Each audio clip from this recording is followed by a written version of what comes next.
En mörk uendelig ingmark. Welcome to Views from the World Tree. On today's episode, we channel our inner Duran Duran and get hungry for the reintroduction of wolves into the wild in the intermountain west. And now, on with the show. Oh man, I'm glad I didn't read what you wrote for the introduction on the notes before you said that, because that has got to be the best introduction I've ever heard. Yeah. Sleep-deprived Adam means silliness, so... I like it. Perhaps we should keep you up for multiple days on end every time we record. I think people would probably get tired of that.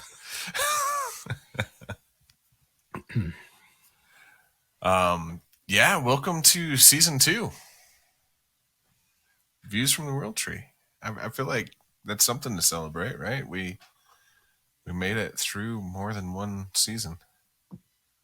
Assuming we make it through this episode. Well, both of us are a little sleep deprived, so who knows? We'll see where it goes. There you go. I guess I'll start off with the news of the day. Since last week, nothing much has really been going on. I've been back to work and back to working and not sleeping and working out and all that. But ended up watching 2 shows that I really liked. One, I watched and completed the 4th season of Cobra Kai, and the finale gave me chills. I don't want to give anything away, but I will say, if you are a Karate Kid fan at all, watch them. That's one I'm going to have to get into then, because I started watching when it first came out, first season, and kind of got busy with other things and haven't been back in for a while, so I'll have to set up some time and binge it. Yeah, this 4th season, they took all the characters, all the new characters, and really fleshed them out and really made it so you cared about the quote-unquote bad guys as much as you care about the quote-unquote good guys. And it's really, really well done, really well written. And surprisingly, these young 20-year-old kids are some of the best actors that I've seen come through Hollywood in a while. Nice. A good relatable villain is always something that hooks me in, so I'll definitely have to check that out. Yeah.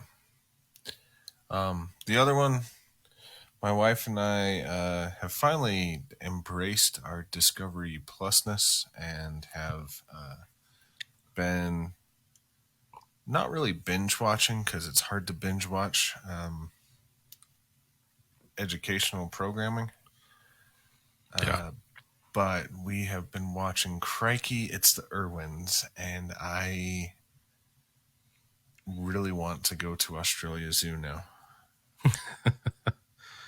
I've not heard of that one. I can hazard a guess as to what it's about just based on the name, but I'm assuming it's his son and yeah, it's company. Basically a day in the life at the Australia Zoo. So it follows his wife, his daughter, and his son as they kind of run the zoo now. And one of the coolest things, I've got to say, they found an interview clip, and the show starts with him basically saying that the only thing that would make him quit what he's doing, like spreading conservation and all of that stuff, is when his kids were old enough to take on his mantle and do it in his stead. Mm-hmm. And so it's really cool to see his family just really taking over. And I gotta say, his son is just like Steve Irwin. It's uncanny. I saw an episode of it was one of the talk shows. I don't remember if it was Colbert or Fallon, but he was on one of those shows. I think it was on Jimmy Fallon's. I forget which one he's on, Tonight Show or Late Night or whatever. But yeah, he was definitely a natural when it came to everything from handling the giant snakes to addressing the camera. Seems like it's a really good fit for him. He's amazing, and his sister, she's so it's really funny. Robert Irwin has really taken over the reptiles. Mm-hmm. Loves snakes, loves lizards, loves the crocodiles. Has kind of taken over the mantle and does the crocodile show and all that stuff. And his sister Bendy, she's really into the mammals, so she's all over like the koalas and the giraffes and all of that stuff, at least in season 1. And so it's kind of cool how they each have their own niche that they like. And then you've got Terry, his wife, Steve Irwin's wife, sorry, who kind of does it all. She is an amazing, amazing person. And it's really fun to watch this family because growing up, Terry, she was she wasn't comfortable in front of the cameras. She didn't have Steve Irwin's personality. Granted, I don't think anybody can have Steve Irwin's personality. Yeah. But to see her kind of come into her own and see how she has taken on the mantle and helped run the zoo and raise these 2 amazing kids and just continued the mission of sharing conservation. It's really cool. Definitely worth checking out. Nice. I'll have to put that one on the list too. So, yeah, so that's basically what I did. I went to work and I watched TV. What did you do? So I had Monday this week off. My company gives it to us as a paid holiday because New Year's was over the weekend. So I was kind of at home alone. My wife had gone back to work, so I was sitting at my computer and I was like, you know what? I have a lot of unplayed games on Steam that I picked up as part of like humble bundles or, on some of the crazy yearly sales. You can get games for a couple bucks. And so I went through and created a list of all the games that I have not ever actually like launched and played. And it's about 500 of them. So Oof. Yeah. Of my 700 and something, or maybe it's 800 now, I don't know, collection on Steam. Haven't touched about 500 of them. So I did some Twitch streaming for the first time in quite a while and just, put the list up in alphabetical order. Can't talk alphabetical order. And set a timer up and said, you know what? I'm going to play each game for 10 minutes. And if after 10 minutes, I feel like I would want to keep playing it, I'll just make a note and move on to the next one. And if after 10 minutes I'm not interested, I'll uninstall it. So there you go. That's what I was doing. I tuned in for a little bit. There was a game where you were it looked like coins into a slot machine in ancient Egypt, and I was really confused about what was going on. But after about 3 minutes of watching you play this, I kind of went, that actually looks kind of fun. That was an interesting one. So that one is called 7 Grand Steps. And like I said, it's on Steam. It's kind of weird. You've got a circular board and you have little tokens on it and you have to plan out your moves because at the end of each turn, the wheel spins and the tokens get closer to these crocodiles and you don't want your people to get eaten by the crocodiles. So okay. It's it's all about this family and ancient civilization trying to survive and come up with new technologies like irrigation and things like that. It's definitely kind of weird. It's got some mixed reviews on Steam, but it's kind of a refreshing mechanic, I guess. There you go. It's $20, which is a little bit steep for what it is. Ooh. Like, I could see it at maybe like a $9, $9.99, whatever. I don't know what it was when I got it. I'm sure it was part of a bundle of some kind, but currently it's $19.99, which is a little bit pricey. Were there any hidden gems that were just a lot more fun than you thought, or were they all kind of okay? So I've only been through the first 10 or so. So there's definitely some weird ones. There was one that I just couldn't get to launch. It was too buggy. But so far in those first 10, the one that I decided to keep and revisit is called 1849. And as you can imagine, it's set during the California Gold Rush. And you go when you have to like build a town, populate it with workers, build farms, build like saloons for entertainment and stuff. And then once you kind of get through the introduction, you establish trade routes to different areas of the American West, and it's all done in kind of this like 3/4 top down isometric camera view with some really beautiful artwork and stuff. So I will probably be playing that a little bit more. It was a lot of fun. It's like Settlers of Catan meets Oregon Trail. I just pulled up the preview. It looks almost like one of those clicky Facebook games. Kind of, yeah. It's a little animated pixel art. It looks kind of fun. Huh. Yeah, pleasantly surprised with that one. So I'll have to tune in for your next stream that you play that afterwards. Yeah. So yeah, that was my news. Nothing else too crazy happening. So that's all right.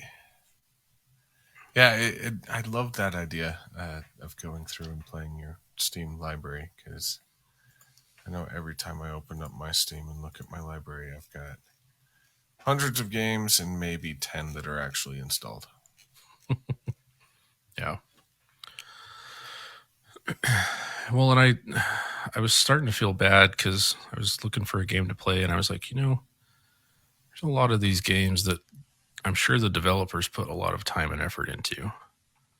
So I feel like I should at least try them to see if, like you said, maybe there's some hidden gems. Maybe there's something in here that I would really enjoy that I just haven't got around to. Yeah.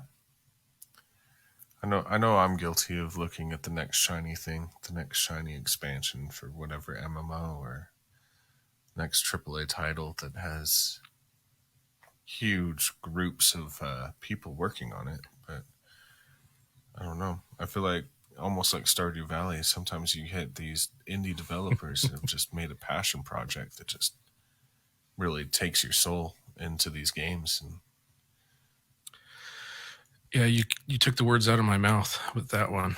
I was just about to say, Stardew Valley, it was just a little indie developer that I was like, I've heard good things about this. I should give it a try. And I've got hundreds and hundreds of hours in this game on PC, Switch, Xbox, even on like mobile.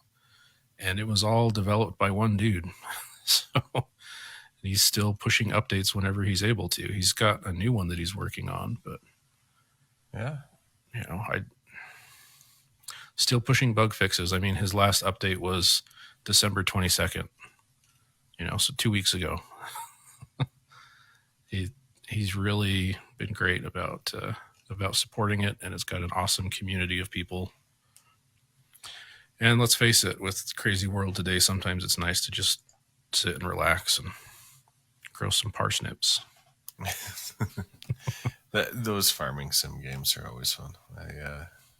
I've been playing a little bit of Farming Simulator 22, which is not quite a AAA studio. And I guess Giant maybe could be considered that, but they're definitely not an indie developer anymore either, and it's just relaxing to do something in a pattern type of thing. So, Yeah. yeah. Anything else? Sorry, I feel like I'm hijacking your No. Hijack away. your news. No, that was it. Like I said, pretty laid back week. Not a lot going on. All right. Well, I guess we'll jump into this week's episode. Wolf reintroduction.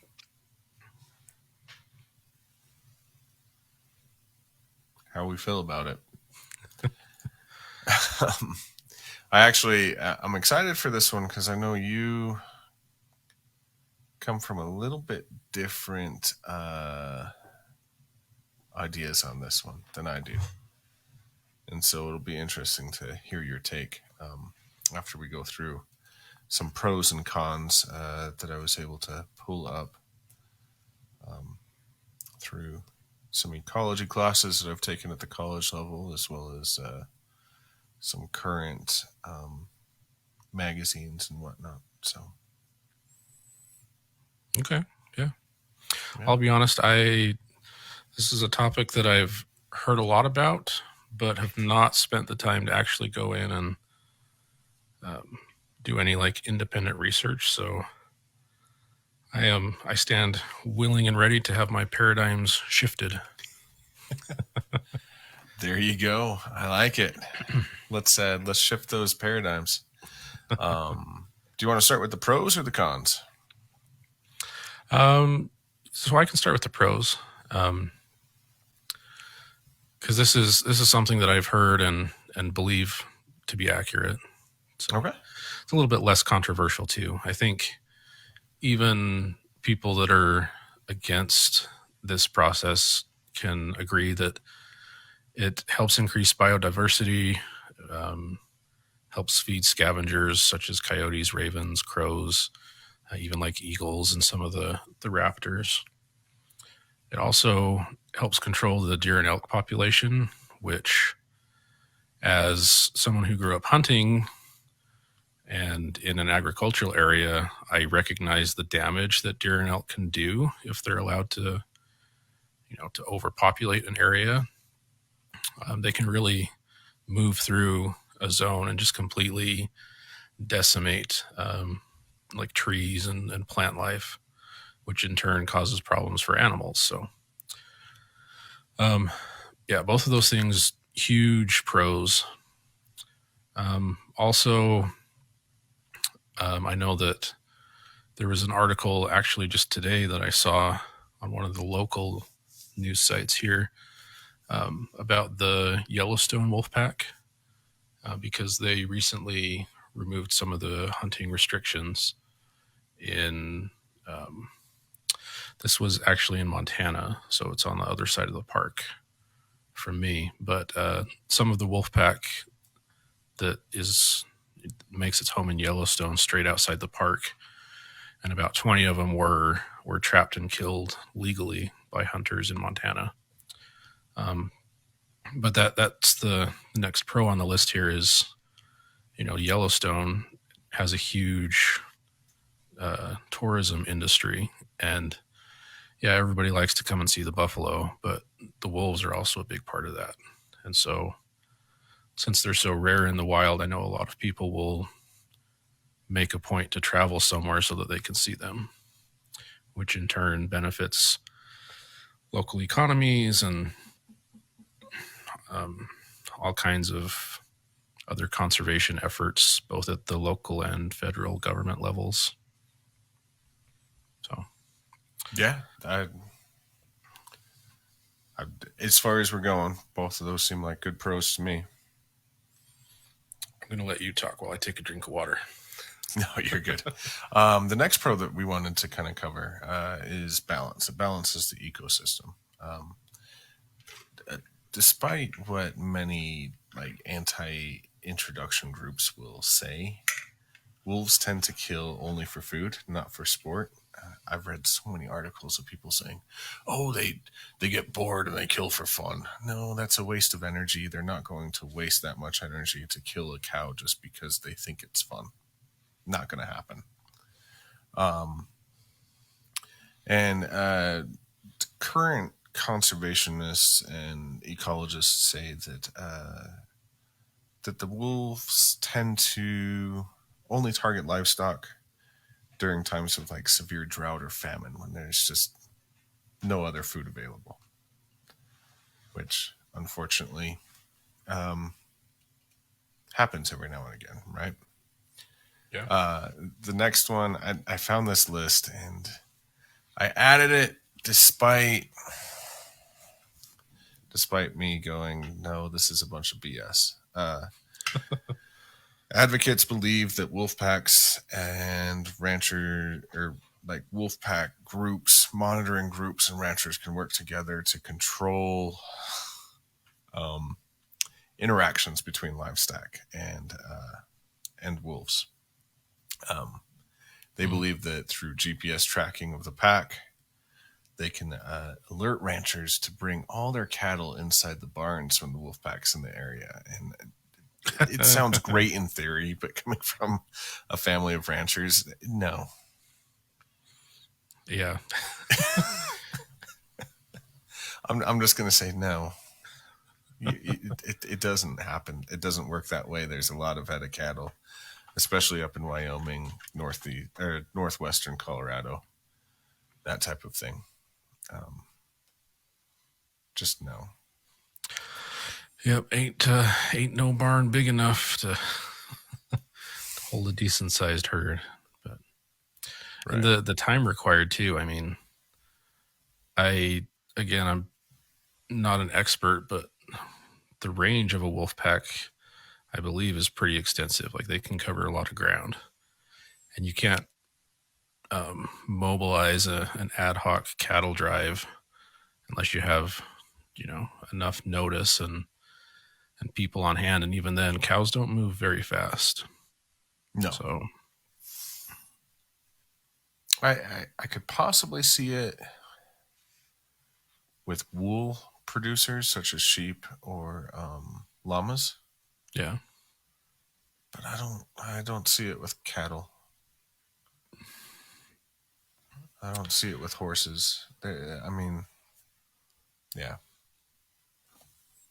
We'll leave it at that. And then there was a study that kind of reiterates the wolves rarely target livestock. And we'll cover this in the con list too. But the U.S. Department of Agriculture back in 2015 claimed that 4,300 livestock were killed by wolf packs in the United States. The U.S. Fish and Wildlife Service were only able to verify 161 of these claims that year. They're kind of going against each other, U.S. Fish and Wildlife is saying that the Department of Agriculture is fudging numbers. The ranchers are reporting deaths caused by disease or accident or bobcat or mountain lion, bear deaths as wolf to get the funds, the compensation from the government. Mm-hmm. And so there's kind of a he said, she said type of situation going on with this one. Yeah, and I imagine U.S. Fish and Wildlife, while they would like to verify more of those, they probably don't have the manpower or the resources to, to send somebody out every time that a cow is killed. So, and I'm sure the last thing a wildlife biologist wants to do is a cow autopsy every time a cow loses its life out in the fields. Yeah. True. I'll let you take over the reins. The next couple. Okay. So we have here wolves create an ecology of fear, which sounds scary, but it's actually a good thing. Deer, elk, moose, etc., have a natural fear of wolves, which you can imagine causes them to be a little bit more nervous, a little bit more skittish when they're out in the open, which limits grazing time, and it actually encourages them to move on to a new area rather than completely clear out a valley. And that helps with grassland growth cycles, helps control erosion from weather, and allows for a more diverse flora and fauna in the valleys where wolves are present. So there you go. In Canada, ranchers have found that sometimes it's as simple as the simple things that keep wolves out of their fields. And I want to know the guy that discovered this, but apparently having a free swinging rope with flags tied to it, like those little plastic construction flags tied to it, creates enough uncertainty in movement, especially when the wind's blowing, that wolves will tend to avoid that area for fear of being trapped or attacked by something that they're not aware of. And so a rope with flags apparently has saved quite a few cattle up in Canada. Nice. So it's like hanging CDs in the tree to discourage magpies. Yeah, kind of the same thing. Cool. And it's always the intelligent animals that seem to be scared by the most simple things. Let's be honest. That's probably why they're intelligent, because they're skittish, so they live longer. That's true. Unless they go to Montana. Anyway. Sorry, bad joke, too soon? That's all good. I don't know if we have any people in Montana, but if they do, they can write an angry tweet. We'll make sure that Steve gets it. I may even read it on the air. There you go. So government and non-government agencies actually will also work with ranchers to help mitigate wolf hunting practices on their property. But the drawback to that is that ranchers have to do the work to make those best practices work and to implement them on their lands.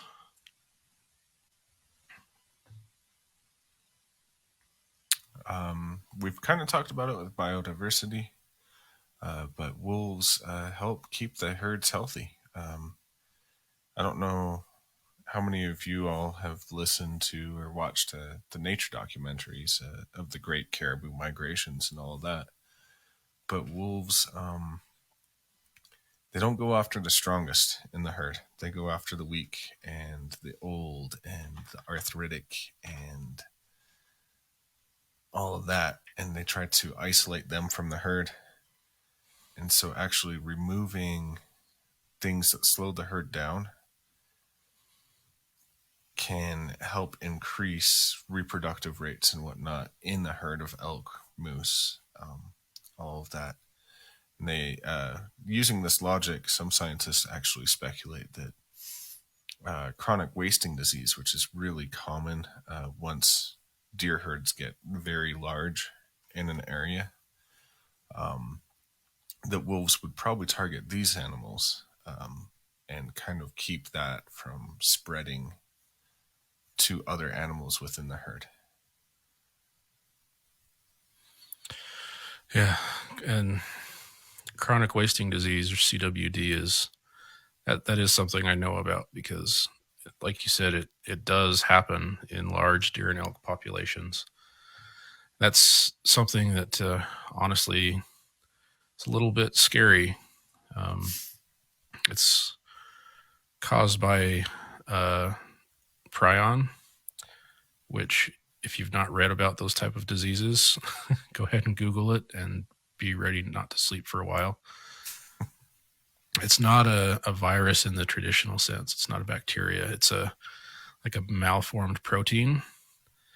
And you can't kill it with medicine or vaccines. You can't cook it out of meat.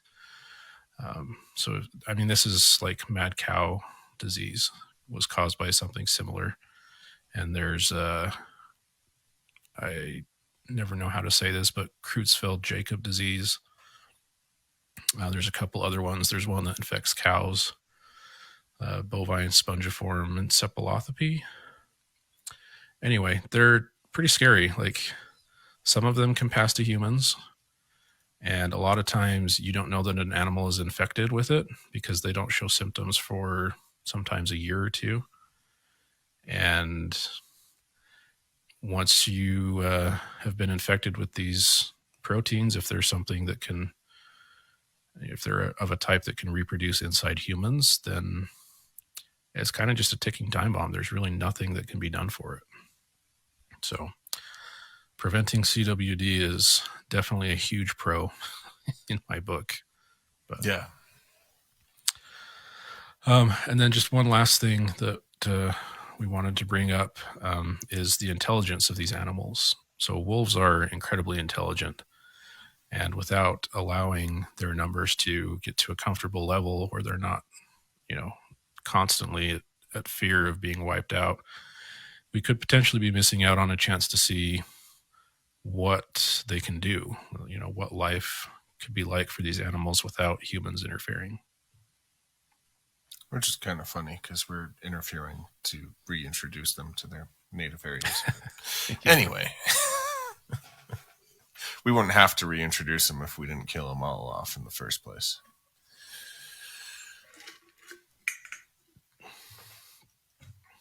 So there's our list of pros. Now on to all the arguments against wolf introduction. So the cons. The detriment to agriculture. There's a problem that happens in a lot of ranchers. It's their entire livelihood is at stake. And if a wolf pack moves in and finds that, the elk and the moose, they can run forever. These cows, they're fat and slow. I'll just take one of these guys down. And it becomes very much if I don't sell so many cattle to market for slaughter, I'm going to lose everything, because here in America, we don't subsidize our agriculture as much as other places in the world. And it actually kind of creates a very toxic environment for people that do decide to go into the agricultural industry. You could listen to that a little bit more. I can't remember when we did that in season 1, but we did talk about a little bit about where food came from. But because of this, not only are the ranchers impacted, but entire packs have been culled over the loss of a single cow just to get them out of the way. And kind of like what Adam was saying with this 20, 30 wolves up in Montana that were killed because of cattle deaths. And so the government's losing money. They reintroduced, they have to reimburse ranchers, and it's a failed relocation, and the ranchers are losing out. It's a lose-lose for everybody when wolves do target livestock. Yeah, and relocation is expensive. Like you said, it costs money. An estimated $200,000 to $1 million, depending on the size of the wolf pack being relocated. And we all know that the government spends a lot of money, too much, in my opinion. But and I mean, money could be used to help humans, right? So it could be used for Medicaid, Medicare, unemployment, government subsidized housing. There's so many things that money could be spent on. And so a lot of times people that are against relocation, that's a big argument. Why are we spending so much money on wild animals when we could be better taking care of ourselves? Yep. There's another issue with wolf packs that some people may go, oh, it's not a big deal or whatnot. But unfortunately, wolves like to hunt the same things that humans like to hunt. But because of the way that wolves target their prey, they tend to have one or two kind of scouts that will look for the weakest of the animal, and then the other pack will come in from the other side, and they'll kind of meet in the middle and try to isolate a single animal. Unfortunately, because of the way they hunt, deer herds, elk herds have been known to be separated by the wolf pack, where the herds now, instead of one large herd, have two small herds. Herd managers, wildlife biologists use GPS tracking to kind of track these elk, moose, deer herds. And they do head counts and to make sure that there's enough animals, or how many animals need to be killed that year to make sure the population doesn't boom. And if the herds do get split,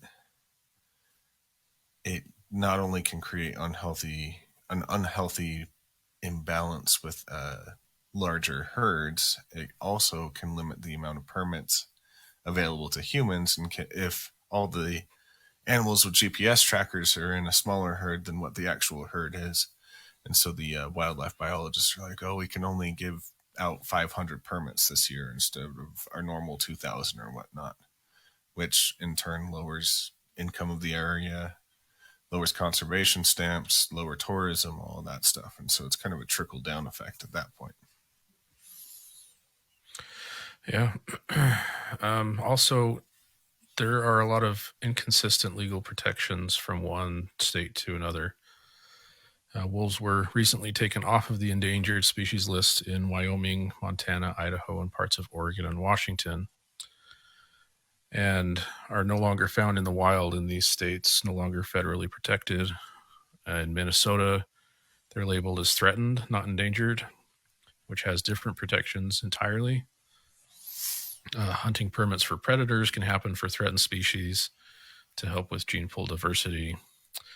But all of these kind of weird mix of what's legal and what's not can affect relocation efforts in these states, because sometimes you have to relocate across state lines, and it just gets messy, lots of red tape. Well, we talked about a wolf pack. Their native range is huge, and the only reason why it was even on the ballot to reintroduce a pack to Colorado is because one of the packs from Yellowstone made it from northwestern Wyoming, Idaho, Montana border all the way down to Colorado, and we had wolves in Colorado that were introduced in Yellowstone that have made it a very long way all the way down. And so you could reintroduce wolves to Colorado,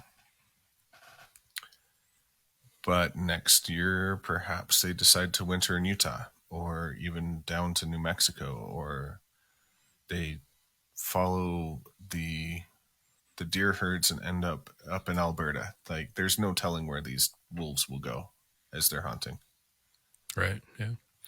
They don't care about state borders. Right.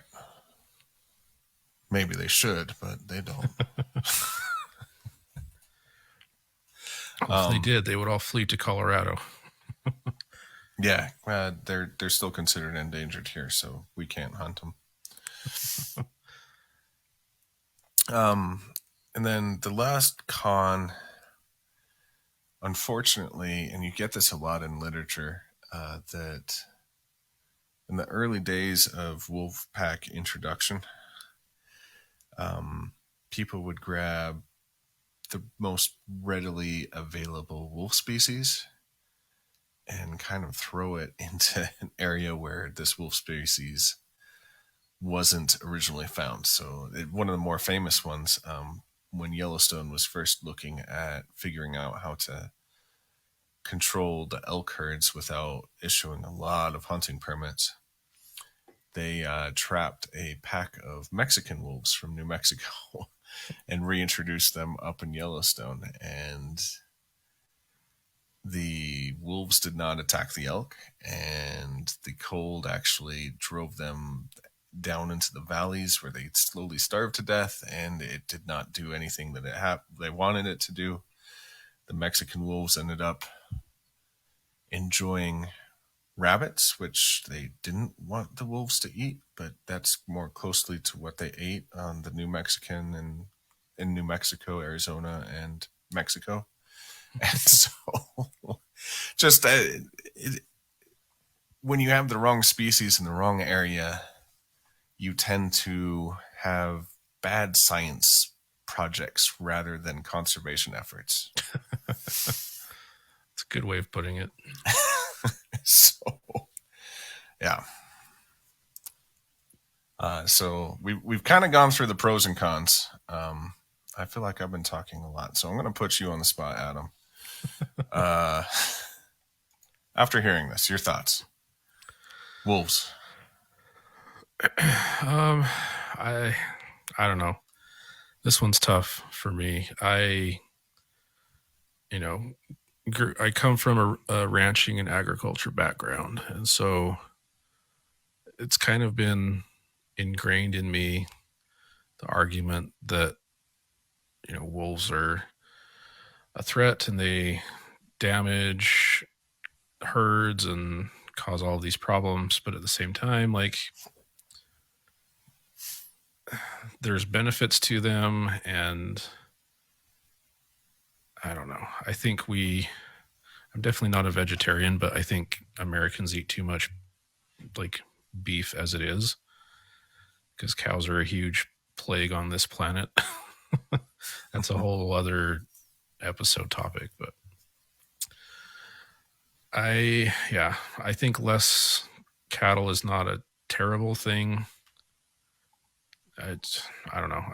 Like most things, I'm going to come down somewhere in the middle. I just don't know exactly where. I think more accurate data is needed.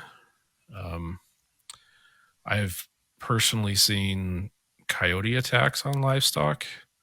I have never actually personally seen wolf attack on livestock, but that's not to say it doesn't happen.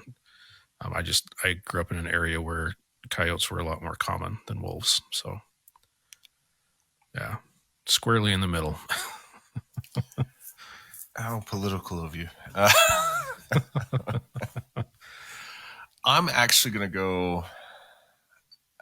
It's weird because I come from, in case you're new to the show, Adam and I are cousins. And so I also come from an agricultural family background. On one side of the family, we bred horses. On the other side of the family, we bred cattle. So both of these animals have been attacked by wolf packs in the past. There's a reason why European settlers tried to kill and cull the wolf packs when they settled into these areas. But there's a part of me that just has this romantic viewpoint of the wolves, right? That there's this fierce independence, this fierce intelligence. And I don't see them as this snarling devil with fur that's out to destroy people's lives. Through a lot of my studies in biology, ecology, environmental science, I see them as a gift to the area that they're in, right? Apex predators tend to keep everything in proper level.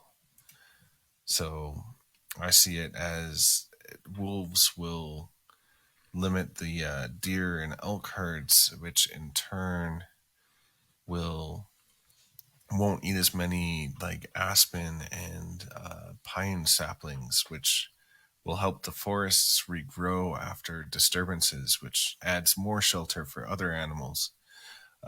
You mentioned coyotes tend to attack livestock.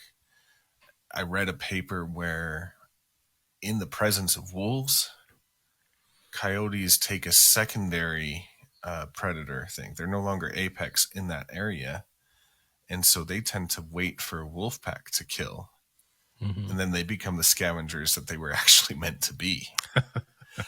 So it's kind of a trickle-down effect. And I think with what we know right now about how ecosystems work, it's worth a try. I mean, wolves tend to live 15-ish years in the wild. We've got 15 years of GPS tracking where we can strictly track their movements.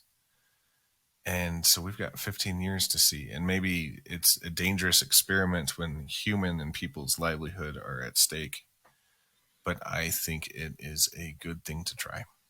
So I'm going to go, yes, if they're found in the area, rather than reintroducing, like adding to the genetic diversity of the area and seeing if it actually does do everything that we theorize that it will do. Yeah, and I mean, you bring up an interesting point about kind of the romanticized view of a wolf. My wife and some other close friends sometimes joke about the I don't know, there's the whole concept of like, what's your spirit animal? That sometimes is like on a BuzzFeed quiz or whatever. And I've been told that a wolf would be my spirit animal if I had one. And so I can kind of empathize with that connection, just feeling that the draw to some of the things that they symbolize, the intelligence, the appetite for freedom, instincts. And so it does make me sad when I read about declining wolf populations and things like that. So I think they definitely need to be protected and reintroduced. I think where possible, if we can keep them separate from like cattle and other livestock, I think there's, things to be done there, but it doesn't necessarily need to be achieved through, culling the wolf packs. It can be achieved through other means. I'm not the expert that gets to decide what those are, but I do think it's worth doing what we can to preserve them while still protecting ranchers' livelihoods without going overboard and, declaring open season on the wolf packs. So. Well said. I like that wolf's your spirit animal. I always claim that the wolf is my spirit animal as well. Just I love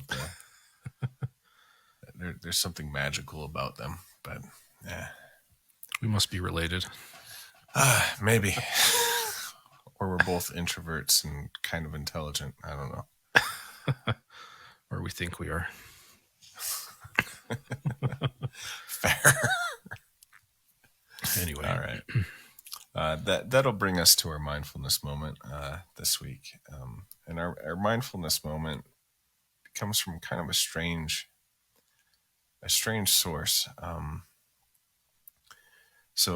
don't know if you all are aware, but Desmond Tutu passed away recently, and so I tuned into the National Cathedral, which is a Anglican church here in the United States, on Sunday to kind of listen to what they were saying about him and his life, because he was very very important in the anti-apartheid movement in South Africa. And as I was sitting there, I was listening, and the Reverend Canon Leonard L. Hanlon Sr., he shared this quote, and he said, "When we grow together when we help each other. We grow together when we encourage each other. We grow when we look out for each other, and we grow when we love each other." And I really, for some reason, this quote just resonated with me as I was listening. And I love it because it fits a lot of my goals of being a human, where I always want to be there for people who are struggling, to help lift people up. And in a world where we are growing more and more like divided, messages like this just give me hope that somebody's listening somewhere, because I honestly do believe that if we stop looking at ways to harm each other, either emotionally or like physically or any of that, and actually figure out how to get along and live together, that there's nothing we can't accomplish. And so that's kind of why I decided on that quote. So that's our mindfulness moment for the week. I like it. I'm always, I don't know. I don't want to say that I'm the best at this, but that is some of my goals as well, is trying to unite instead of divide whenever we can. There's a lot in this world that divides us, and there's a running joke that people like me that sit squarely in the middle of the political spectrum are just hated by both sides, which is true in some cases, but I really do think that if we try, we can find more in common than we can find things that separate us. So yeah, it's a good message. Awesome. Do you want to take the outro, or do you want me? Go ahead. Okay. I actually turned off the notes, so that'll end our show. Thank you for everybody that popped in on the live stream on Facebook. You can always catch us here every Thursday night, starting around 8 p.m. Mountain Standard Time is when we go live on Facebook. You get to hear the episode with all of its dead air awkwardness and all of its innate awesomeness as well. If you tuned in, you would have seen me dancing to Duran Duran, even though you couldn't hear the music. Anyway, join us next week as we kind of look at the first quarter of the Marvel universe. We would do all of the Marvel movies, but my lazy butt has not seen them all, so we are going to go all the way up through the second Thor movie next week. In October.